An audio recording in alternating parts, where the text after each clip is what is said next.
अध्याय 3. सेनापती सवे मेले दैत्य सैनिक सर्व ते महिषासुर वदला धन्य दुर्गा महाबली. ध्यान. ओम कांती सूर्य सहस्र रक्त वसना कंठी शिरो मालिका रक्तालिप्त पयोधराज पोटी विद्या भीती वरा मुद्रा तीन करी त्रिनेत्र वदना पहळावरी चंद्रमा शोभे डोई धुरणरत्न मुकुटा देवी नमो पाहि मा. ओम ऋषीवाच. नाश पाहून दैत्याचा चिक्षूर दैत्य श्रेष्ठ तो धावून आला पुढती वधाया देवी अंबिका संग्रामी देवी वरती सोडी दैत्य अशेषर मेरूच्या शिखरी जैसा जलवर्षा होतसे देवीने निजबाणाने समस्त बाण तोडले जे त्याचे सारथी अश्वयानायासे विदारले धनुष्य ध्वजा तोडोनी बाणे विंधोनी त्या खळा घायाळ अंग प्रत्यंगे केला सेनापती त्वरे ढाल तलवार हाती तेव्हा घेऊनी धावला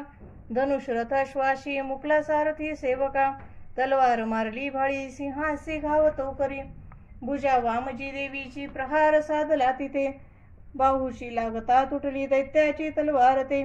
सक्रोध रक्त नेत्राने शूल घेऊन धावला भद्रकालीशी माराया फेकला नभ मंडळी सूर्यासम प्रभाजाची चालला तेजवान तो देवीने शूल फेकोनी तोडला शूल सत्वरी चिक्षूर मारला वेगे गत प्राण पडे खळ आला चामर धावोनी देव पिडक दुर्जन हत्तीवरी तो बैसोनी शक्तीने मारी देवीशी देवी महाबलायसी हुंकार करता त्वरे शक्तीचा त्या नाश झाला चामराच्या तत्क्षणी चामर तेव्हा क्रोधाने देवीशी शूल मारित बाणाने देवीने तोही खंडोने टाकला त्वरे हत्तीच्या मस्तकी सिंह तेव्हा बैसो उडोनिया बाहू युद्ध सुरू झाले दोघेही बळ लाविती दोघेही हत्तीवरून आले तेव्हा महितळी भयंकर प्रहाराने मारते ती परस्परा नभातून उडी घेता सिंहाने शिर तोडले चामर दैत्य तत्काळ गत प्राण पडे भूमी शिलावृक्षाती माराने उदग्र दैत्य तो असा देवीचे हातोनी मेला चपेटाने कराल तो गदेने उद्धत मेला बाणाने ताम्र अंधक बाष्कल भिंदी पालाने मारी देवी तत्क्षणी त्रिनेत्रीने त्रिशूलाने उग्रासे मारला तोरे उग्रवीर्य महाहनो दैत्य तेही विदारले बिडाल तलवारीने धडापासून तोडला दुर्धर दुर्मुख दैत्य बाणाने नाश जाहला सीनास हारताय शिरड्याचे रूप घेखळ महिषासुर देता पदेवीचे गाण त्रासले कुंदारडा देत कोणाशी खुरानी मार देतसे पुष्ट शिंगे कुणा मारी वेगाने मरती कुणी सिंहनादे कुणी मेले निश्वास वायूने कुणी धरायाशी किती झाले देवीचे गण त्या क्षणी सिंहासी मारण्यासाठी महिषासुर धावला जगदंबे प्रति तेव्हा अंतरी क्रोध दाटला महिषासुर त्वेषाने पर्वत उचली त्वरे शिंगाने फेकून भूमी गर्जना करी घोरतो वेगाने त्याची या पृथ्वी कंप पावे क्षणोक्षणा पुच्छाने उडती लाटा बुडवी सिंधू पृथ्वीशी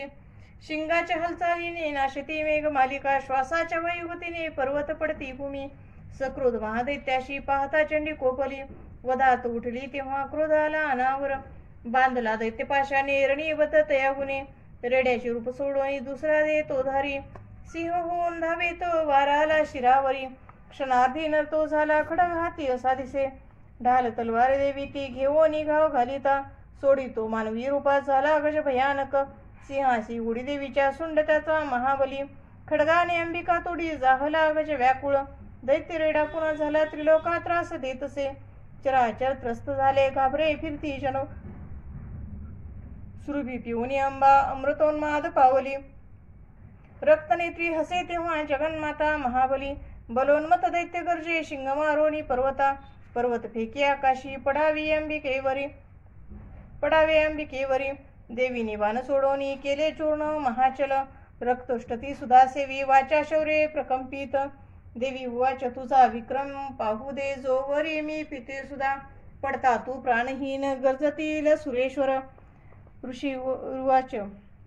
ऐसे बोलून ती देवी दाबी पायामध्ये खळ कंठाशी लक्षण त्याच्या शुलाघात करीतसे रेड्याचे मुख फोडून बाहेर येतसे नर देवीने शक्तीने येता अर्धा निरोधिला तरी तो धावला जेव्हा तलवार धरी करी मस्तक तोडी दैत्याचे महिषासुर मर्दिनी हाहाकारणी झाला दैत्यसेना पळे भयी समस्त देवता तेव्हा प्रसन्न मोक भासती देवता महर्षी दिव्य दुर्गा स्तवन मांडती, यश गंधर्व ते गाती, करती नृत्य अप्सरा. श्री अच्युत वीर चित्ताय प्रकभावार्टिकाय. श्री मार्कंडे पुराणे सावर्णिके मन्वंतरे देवी महात्मे तृतीय अध्याय. श्री कुलदेवता चरणार्पणमस्तु. उदयोस्तु श्री महाकाली महालक्ष्मी महासरस्वती राजराजेश्वरी आई साहेब. श्री अंबा माता की जय. श्री अंबा माता की जय. श्री अंबा माता की जय.